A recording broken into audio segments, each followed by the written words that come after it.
Big boss Malayalam season 5 ആ സുന്ദര നിമിഷങ്ങൾക്ക് ഇനി ഏതാനും മിനിറ്റുകൾ സെക്കൻഡുകൾ മാത്രമേ ബാക്കിയുള്ളൂ. ലാലേട്ടൻ ബിഗ് ബോസ് ഹൗസിനകത്തേക്ക് വന്നു. റെനീഷയോടും അഖിൽമാരോടും കൂടെ ഇരുന്ന് അവരുടെ ആ സുന്ദര നിമിഷങ്ങൾ സ്ക്രീനിൽ കണ്ടു, അവരുമായി സംസാരിച്ചു.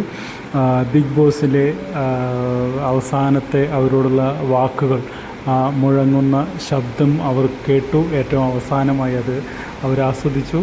ബിഗ് ബോസ് ഹൗസിനോട് അവർ അഖിലും മോഹൻലാലും അതേപോലെ തന്നെ റെനീഷയും ഒരുമിച്ച് വിട പറഞ്ഞു. ബിഗ് ബോസ് ഹൗസിൻ്റെ ലൈറ്റുകൾ മോഹൻലാൽ ഓരോന്നോരോന്നായിട്ട് അണച്ചു. അവർ ആ ബിഗ് ബോസ് ഹൗസിൽ നിന്ന് പുറത്തേക്കിറങ്ങി. ഇനി ആ അസുലഭ മുഹൂർത്തമാണ് ബിഗ് ബോസിൻ്റെ വിജയിയെ പ്രഖ്യാപിക്കുക എന്നുള്ള ആ സുന്ദര മുഹൂർത്തം.